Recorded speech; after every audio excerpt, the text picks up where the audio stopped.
What's going on, guys? This here, and today we're gonna analyze rank 1 AD carry. This guy, Caliste, he's so good. He's insane. 1000 LPO vest. He's been challenger for so many years. So I'm gonna show you. I'm gonna break down for you what he does, how he is thinking about the decision making that he does. He's in top 0.00001%. This is absolutely insane player. So if you want to learn AD carry, make sure you sub and like this channel, because I'm going to post more videos just like this. And if you want to improve on AD carry, you really don't want to miss out these videos. With Blitzcrank, so against Aphelios and Nautilus. So what is the plan here? What do we expect? What are our expectations? Well, so the Nautilus versus Blitzcrank matchup is kind of skill matchup, and the Jinx should usually play safe against Aphelios. Jinx in a vacuum, is she stronger, is she weaker? I mean, Jinx has a better wave clear and a better range, but Aphelios has usually all like very well-rounded abilities. Like depending on his guns, he can have damage, he can have DPS, he can even have wave clear, he can even have range. So I truly believe that this laning phase is skill matchup. Nautilus against Blitz, I think Jinx is gonna get Prio, and if she gets Prio level 1, then she can zone and try to slow push 3 waves. That's the same thing that Aphelios should do. He's gonna have Crescendum level 1, so the green gun and the red gun obviously, so he can play around that very, very well. So get the slow push going on and try to zone. The both AD carries have the same plan really. Let's see who's going to execute it better. Okay, they do not leash. I think that this guy should actually start W with Nautilus, because there is no way you're actually going to hook in the lane. But we'll see. We'll see. I'm actually very wondering. Okay, she's getting flat HP, and I like that she's getting cut down, because this is like going to be a late game. We see Tristana, Aphelios, Nautilus, Udyr. I mean, it's already a big tank with barrier.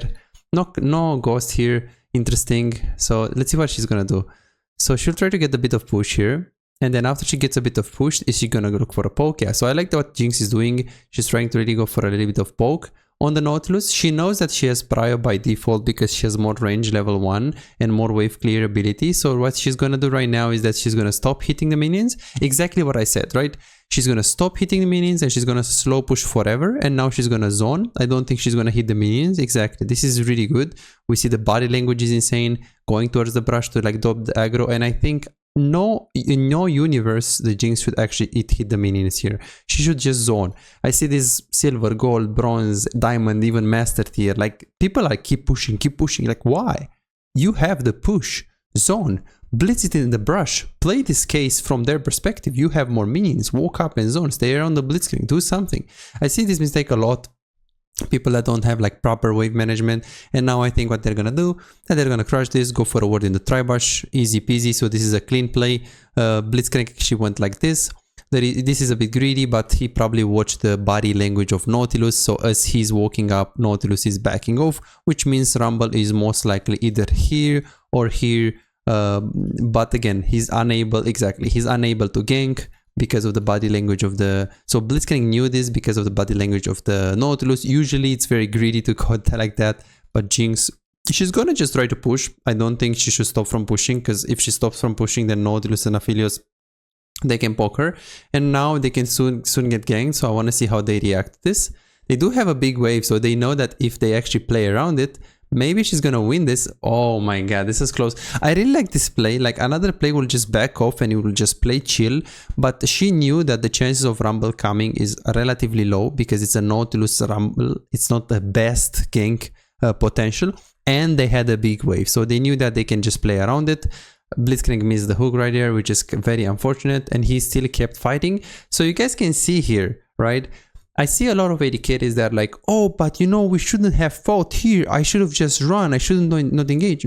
Not really. No, it was good that you play around your wave. You played around your Blitzcrank. How are you going to play solo queue with this kind of mindset of, oh, let me just let my teammates die? True, there are situations where you have to do it, but did you guys see how close that was? Like Aphelios was 1 HP, Rumble was 1 HP. If Blitzcrank plays just a little bit better, or Jinx does something a little bit different, or she uses the flash, or she does something slightly different, that's gonna be a double kill. So was the decision making of staying in a fight bad? No, not really, it wasn't. Not really, it wasn't at all. It was actually a good decision that they stayed. And really interesting here, this is Wave slow pushing into her, and she pushes because she has Lee Sin fighting right here. So she pushes this wave really fast. Carry main struggling to make an impact in your games. Is your damage output disappointingly low, leaving you feeling frustrated and powerless in the role you love? Introducing our specialized coaching program designed to supercharge your AD carry performance. Imagine a world where your damage, decision making and farming skills are 10 times better and the outcome of your games is no longer left to chance. Meet Chase, just like you, he was once stuck in the same position, facing low damage and inconsistency in his games. Let's see what happened after his coaching experience, from Diamond 4 to Master Tier. Wow! And here is Jordan and Brett. Both transformed into formidable AD carry after the coaching session. These success stories aren't just isolated cases, they are a part of a community of over 3,243 players who benefited from the coaching program. If it worked for them, why not for you? Picture yourself as an unstoppable AD carry. It's not a dream, it's your potential with the coaching session. Don't wait any longer, visit Visite.com, book your coaching and become the AD carry the enemy team hates to play. And after she pushes this wave, let's see what she's gonna do. She's gonna try to go on this guy, auto W reset. Let's see if she actually did the auto attack W reset here. I wanna see that. So she walks up. Let's see. Auto W. Do you guys see that? Auto, and as the auto attack animation was actually done, she immediately threw the W. It's really good. Let me show you guys. There is a difference if you're doing the auto attack and then you just W. And there is a difference if you're doing the challenger approach, which is you auto attack and then, okay, I missed it. Auto attack and then you just double it. You guys see that? Auto attack and then you just double it. Like auto attack and then you just double it. Like really fast. Do you guys see that? This is how it is done correctly.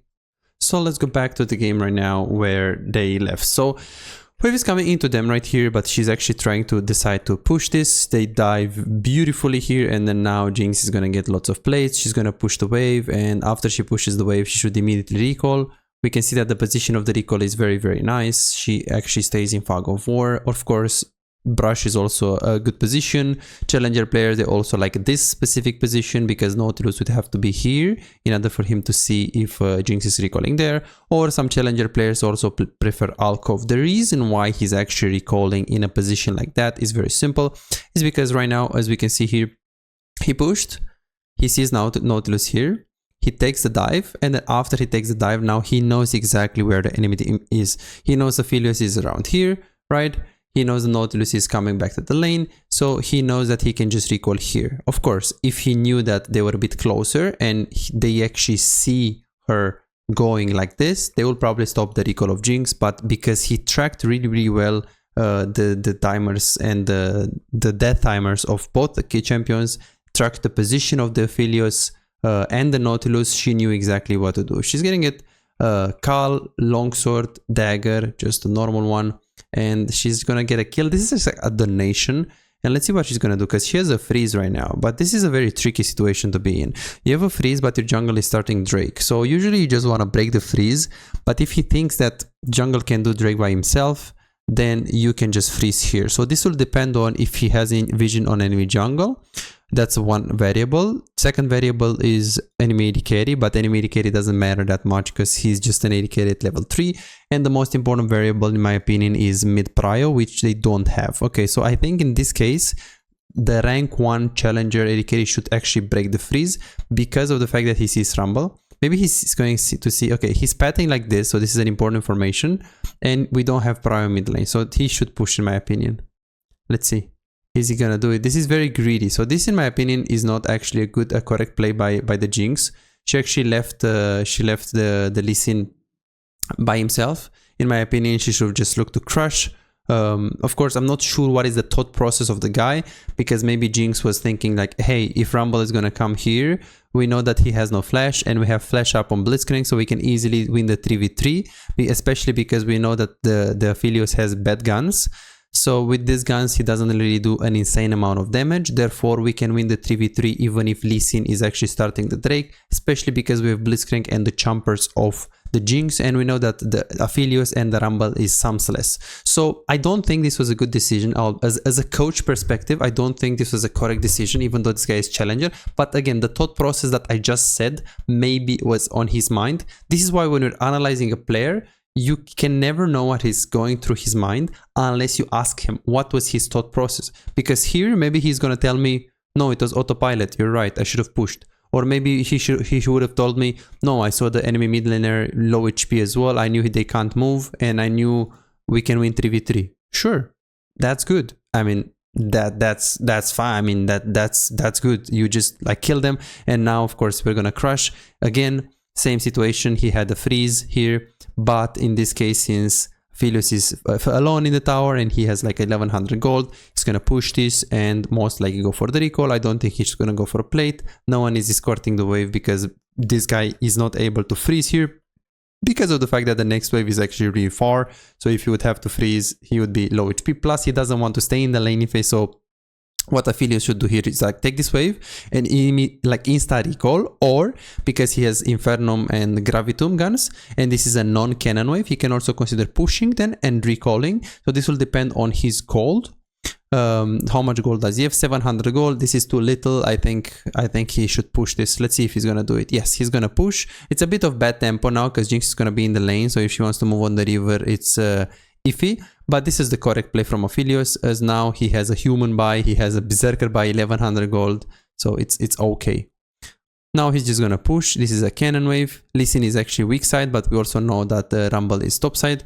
I want to see that. Did they know? Okay, Nautilus is moving towards mid. We see him mid lane, so this is the reason why he's pushing, I think. Yes, we see him mid lane, he's pushing. Now the Aphelios is gonna be by himself. So the poor guy has to just hover here, probably ward here or ward here, and then just play safe. Let's see. Yeah, and this guy is just gonna zone, he puts the ward immediately, and now it's gonna be very difficult for Aphelios to play. Kinda annoying if you ask me. Kinda annoying what this Nautilus did there with that roam. I mean, you can argue that he was tilted because he's 1-3, but his Aphelios was still in the game. But now he's like, after he roamed so much, the Jinx is so much more ahead. It's like 70 farm against 30 farm. So, I mean, I guess the Nautilus is like Grandmaster player or Challenger player, so maybe his thought process was something like this. I went mid because I know I have a high volatility mid lane matchup, Tristana versus LeBlanc. So if we actually snowball Tristana and we get behind the LeBlanc, Tristana has higher chances to carry against Jinx, just because Jinx is going to have a very hard time against Nautilus, Rumble ulti and Udyr, and Tristana against our Akali is good, into Lee Sin is good, into Blitzcrank Tristana is one of the best champions in the game, and into Lee Sin is also quite easy to play. So I don't know, these guys are challengers, so maybe they have these thought processes. They also do so much autopiloting, so I don't know if this was thought about or maybe he was just tilted, but as you guys might know, just the mental game is so important. Like if you tilt, if you type, if you write, it's so important. Both low elo, but especially in high elo, because the moment you tilt, you start typing, you're gonna influence your teammates in a very, very negative way. And also, I actually experimented that on my own in my own experience. It was just painful. Like I had like mid-master account, and now it's like D3 stacked because I just started to be tilted and, you know, play random champs or simply type too much in the game. And yeah, instead of playing like mid-master to grandmaster, I'm playing in Diamond 3, and I will be honest, Diamond 3, Diamond 1, it feels horrible, completely horrible. So now I mute all, I just play. So I just try my best to go to the elo that I deserve. And yeah, just mental is like super important. I see that he's actually buying the Kraken Slayer here. There is Udyr Nautilus, and he has cut down. I do think that Infinity Age is also very, very good on Jinx.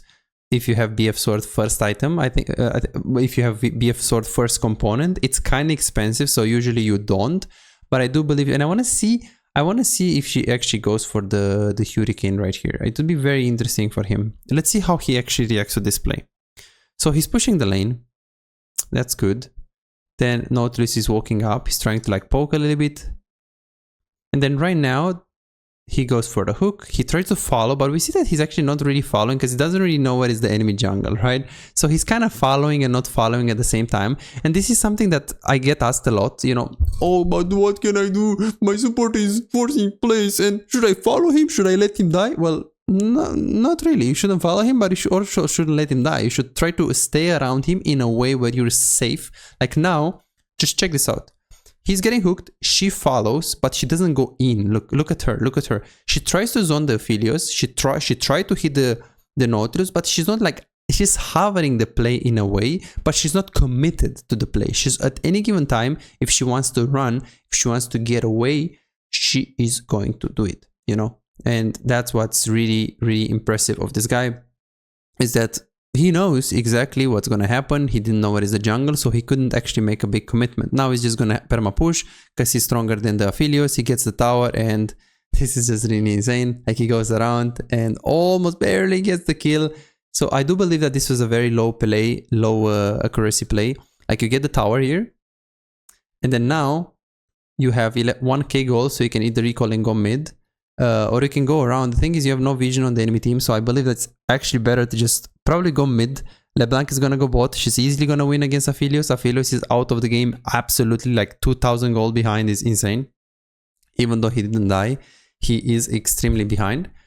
So yeah, that's what he should do. Like, this is a low reward play, and yes, he was going in. I think that this play could have worked if he knows that Aphelios doesn't have flash, but it's overall coin flip. Of course, this is solo queue, so he tried it, but now I believe that, yeah, now he's like very, very tilted. He's very, very tilted. Let's see if he's tilted on the Blitzcrank or not.